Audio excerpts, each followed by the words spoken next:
बिस्मिल्लाहिर्रहमानिर्रहीम। मैं हूं आपका टीचर नासिर सिद्दीक खान एक न्यू लेक्चर के साथ। तो स्टूडेंट्स, हमारा टॉपिक चल रहा था प्रॉपर्टीज़ ऑफ अरिथमेटिक मीन का, और इसकी फर्स्ट टू प्रॉपर्टीज़ को हम लोग डिस्कस कर चुके हैं। तो आज मैं आपके साथ डिस्कस करूंगा इसकी third property which is combined mean.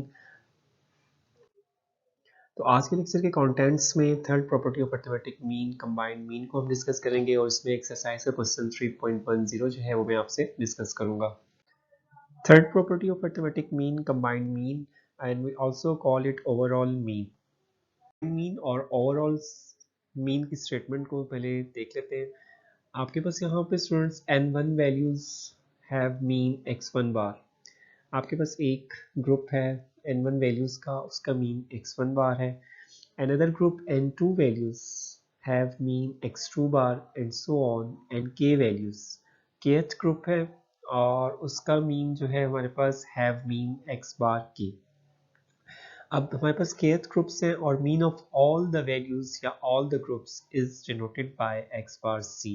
ये हमने कैलकुलेट करना है, इसको हम लोग x डबल बार से भी डिनोट कर सकते हैं। तो राइट साइड में मैंने इसका फार्मूले को एक्सप्लेन कर दिया है।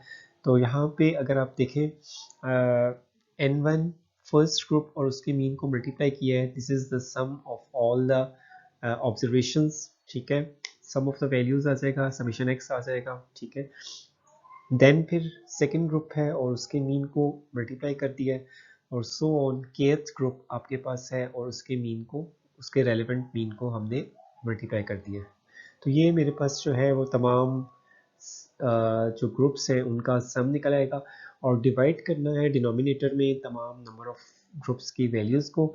फर्स्ट ग्रुप या फर्स्ट आपके पास सेक्शन या फर्स्ट ग्रुप जो भी है उसकी वैल्यूज़ को second n2 plus so on nk, और ये तमाम को ऐड कर देंगे तो ये हमारे पास आ जाएगा इसकी सिंप्लीफाइड फॉर्म समेशन ni। और न्यूमरेटर में स्टूडेंट्स आप देखें तो यहाँ पे तमाम को अगर हम समेशन फॉर्म में लिखें तो आयत की फॉर्म मैंने यूज़ की है आप अंडरस्टैंडिंग के लिए। तो एन आई एक्स बार आई को मैंने सम कर दिया यहाँ पे। तो ये मेरा फॉर्मूला है कंबाइंड मीन का, जिसको हम लोग ओवरऑल मीन भी कहते हैं। तो इसको आपने डिनोट करना है एक्स डबल बार से या एक्स बार सी से। और स्टूडेंट्स नॉर्मली सिंपली यूँ भी लिख सकते हैं एक्स पर double bar x bar C equal to summation N x bar over summation N.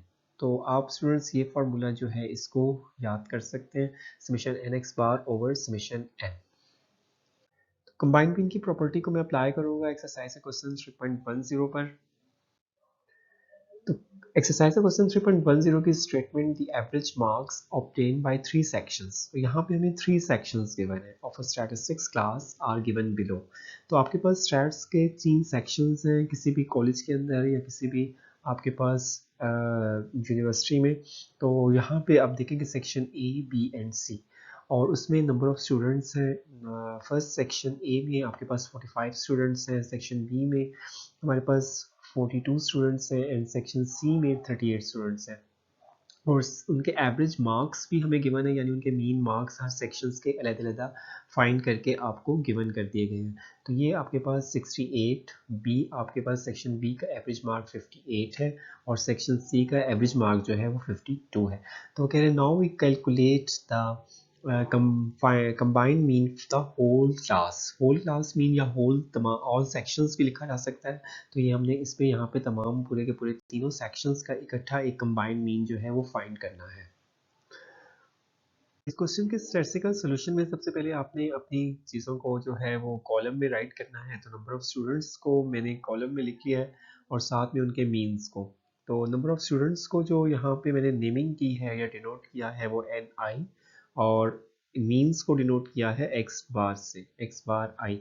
तो आपके पास यहाँ पे अगर देखें तो ये 45 जो है ये आपके पास फर्स्ट ग्रुप है और फर्स्ट सेक्शन है, और इसमें n1 स्टूडेंट्स हैं, और इसके बिल्कुल कॉरस्पॉन्डिंग इसका मीन है, एवरेज है इस सेक्शन का, और ये x1 बार होगा। और इसके बाद सेकंड जो सेक्शन बी है इसमें आपके पास n2 स्टूडेंट्स हैं 42, और ये इसको n2 से भी डिनोट किया जा सकता है।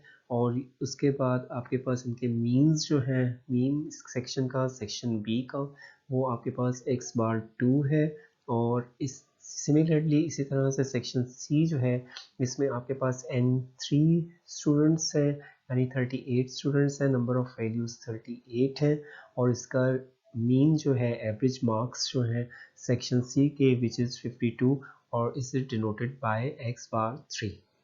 तो आप लोग इसको इस फॉर्मूले से भी कर सकते हैं जो मैंने आपके पास यहाँ पे लिखा है, x double bar x bar c equal to summation N I X bar I over summation N I. ठीक है, और आपने इन दोनों कॉलम्स को मल्टीप्लाई करना है एन और एक्स बार के कॉलम्स को।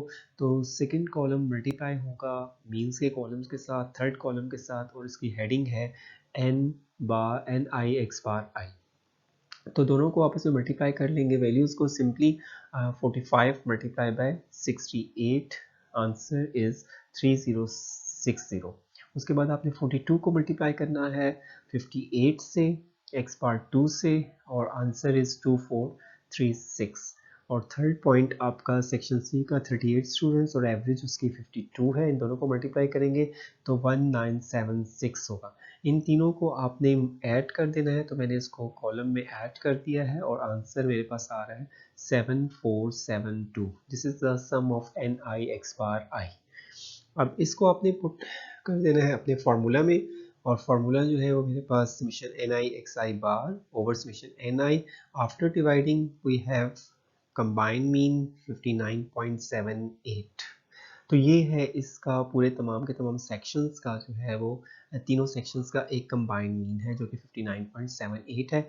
इट्स मींस डैट कि आपके पास नॉर्मली स्टूडेंट्स के जो एवरेज मार्क्स होंगे वो तमाम सेक्शंस के वो 59.78 तक वो मार्क्स जो है वो ऑन द एवरेज गेन कर रहे हैं।